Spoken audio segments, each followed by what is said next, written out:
Hello friends, Radhe Radhe. તમારું સ્વાગત છે મારી યુટ્યુબ ચેનલમાં, જેનું નામ ભાગવત માર્ગ છે. જો તમને અમારી કથા વાર્તા ગમતી હોય તો મારી ચેનલને જરૂરથી સબસ્ક્રાઈબ કરજો. ચલો ફ્રેન્ડ, હવે આપણે ચાલુ કરીશું દશામાની વાર્તા. સુવર્ણપુરી નામની એક અતિ ભવ્ય નગરીમાં કર્ણદેવ નામે એક રાજા રાજ્ય કરતા હતા. તે ખૂબ જ અભિમાની અને વિલાસી હતા.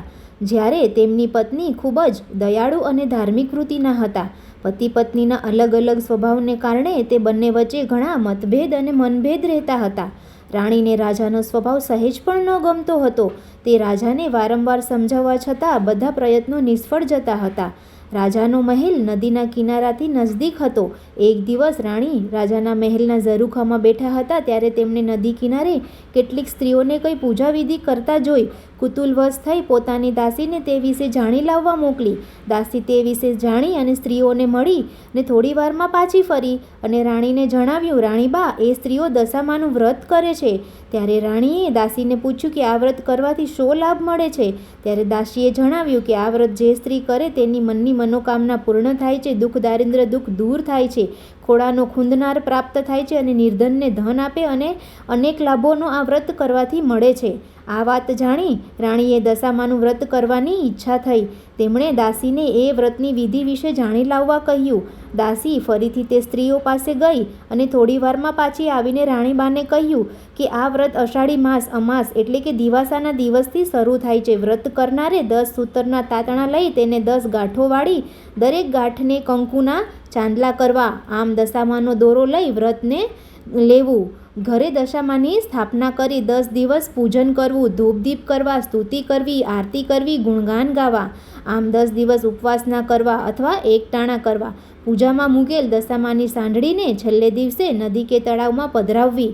શક્તિ સંપત્તિ પ્રમાણે સોના કે ચાંદીની સાંઢળી બનાવડાવી આ વ્રતની ઉજવણીમાં બ્રાહ્મણને દાન કરવું. નૈવેદ્યમાં 125 ગ્રામ ઘઉંના લોટનું ચૂરમું બનાવી ધરાવી પ્રસાદમાં વહેંચવું. 10 દિવસ ઊંઘ ઓછી લેવી. દશામાના જપ કરવા, તન મન પવિત્ર રાખવા. આ પ્રમાણે વ્રત કરી શકાય. ધાર્મિક સ્વભાવના કારણે રાણીને પણ આ વ્રત કરવાની ઈચ્છા થઈ. તેમણે મનથી વ્રત કરવાનું નક્કી કર્યું. તેમણે રાજાને આ વાત જણાવી તો અભિમાની રાજાએ વ્રત કરવાની સ્પષ્ટ ના પાડી દીધી. તેમણે કહ્યું, આ વ્રત તો ગરીબ ગુરખા માટે હોય છે. આપણી પાસે તો ઘણી સુખ સાહેબી છે, ધન દોલત, નોકર ચાકર, બાગ બગીચા, રાજપાટ બધું છે, માટે તારે વ્રત કરવાની કશી જરૂર નથી.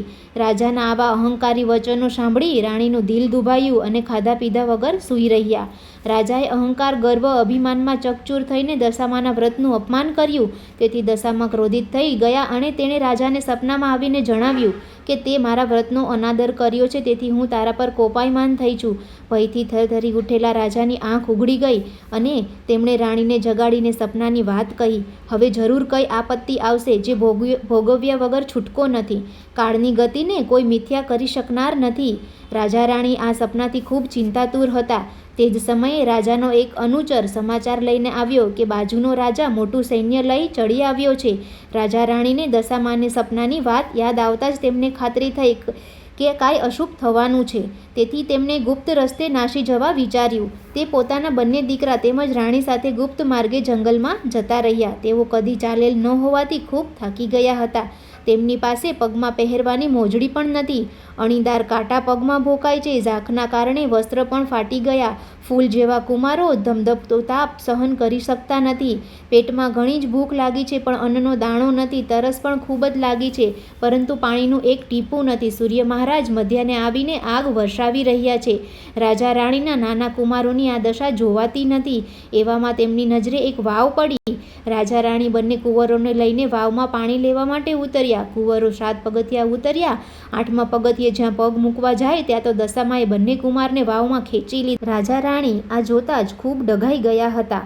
રાણી તો છાતી ફાટ રુદન કરવા લાગ્યા. રાજાથી રાણીનો આવો કારમો વલોપાત જોવાતો નથી, પરંતુ તે પણ લાચાર હતા. તેઓ રાણીને આશ્વાસન આપીને સમજાવે છે કે જેણે આપ્યા એણે લઈ લીધા, માટે વલોપાત કરી છોડી ધીરજ રાખો.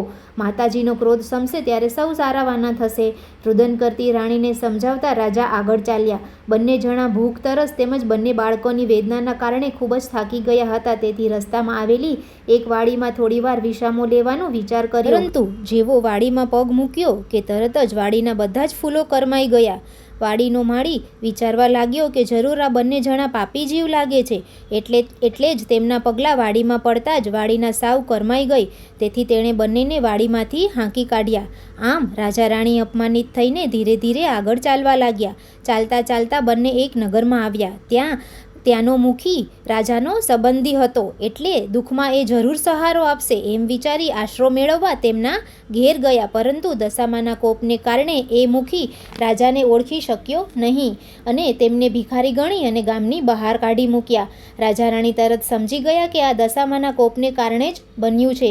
હવે ત્યાંથી નિરાશ બનેલા રાજા રાણી આગળનો પથ કાપી રહ્યા હતા. તેવામાં રાજાની બહેનનું નગર આવ્યું. રાજાને થયું કે મારી સગી બહેન તો દુઃખના સમયમાં મને જરૂર સહારો આપશે. તેમણે પાદરે પોતાની બહેનને સંદેશો મોકલાવ્યો કે તેનો ભાઈ આવ્યો છે.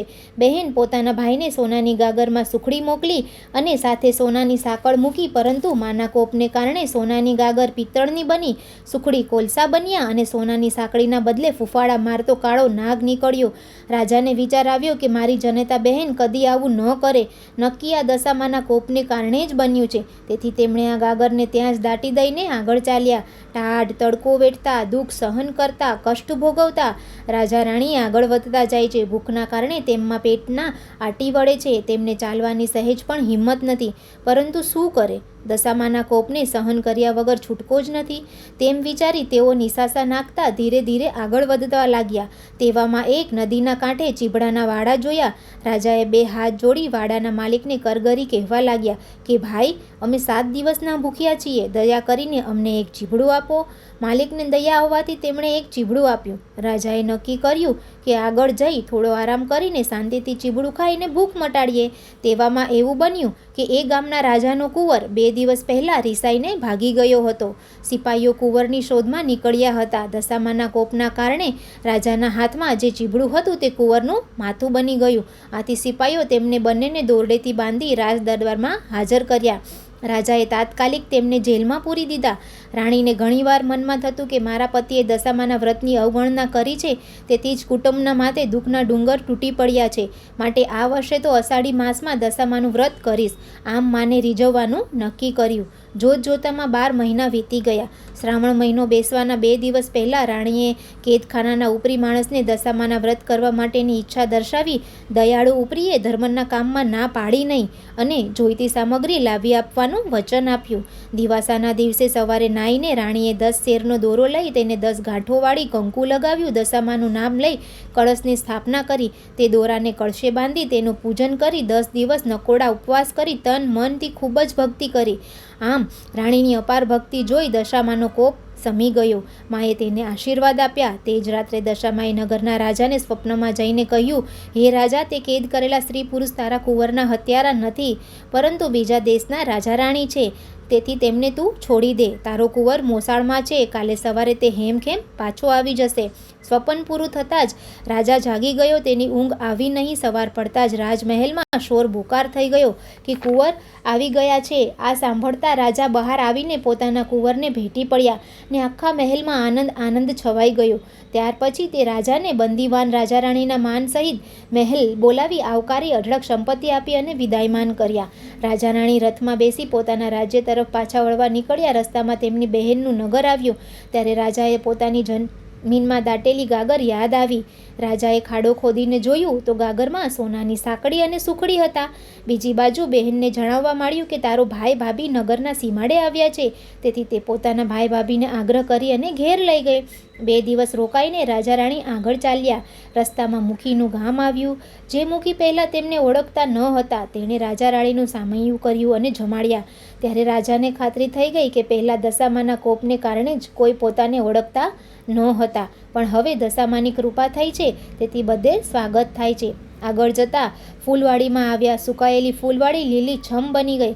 જે માળીએ તેમને હાંકી કાઢ્યા તેને રાજા રાણીની સ્વાગત કરી પાણી પીવડાવી આરામ કરવા બેસાડ્યા.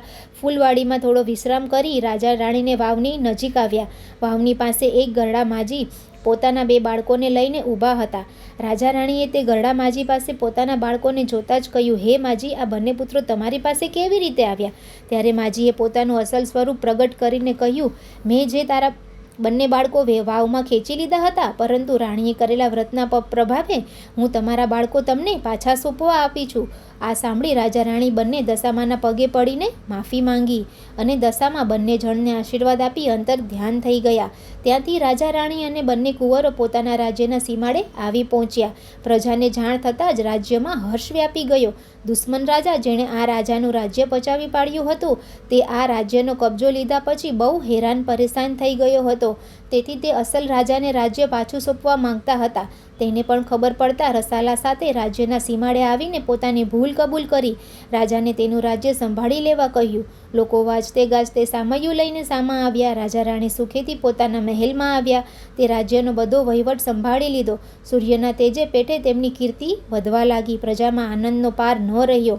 આ રીતે રાણીએ 5 વર્ષ વ્રતની પૂર્ણાહુતિ કરી ઉજવણું કર્યું. તેમાં ઘણા બ્રાહ્મણોને જમાડ્યા. એક રૂપાની સાંડળી બનાવી રાખી હતી તે ગામના મોટા પંડિતને દાનમાં આપી તેને આશીર્વાદ મેળવ્યા. હે દશામાં, જેવી રીતે તમે રાજા રાણીની દશા વાળી તેવી તમારું વ્રત કરનાર તથા કથા વાંચનાર અને સાંભળનારની દશા વાળજો અને સર્વનું કલ્યાણ કરજો. બોલો દશામાની જય. જો તમને આ મારી વાર્તા કહેલી ગમી હોય તો મારા ચેનલને સબસ્ક્રાઈબ કરજો, શેર કરજો અને કમેન્ટ કરજો. તો હું તમને આ વ્રતની પૂજા વિધિ અને સંપૂર્ણ વ્રતની ઉજવણી કેવી રીતે થાય એ પણ હું તમને સમજાવીશ.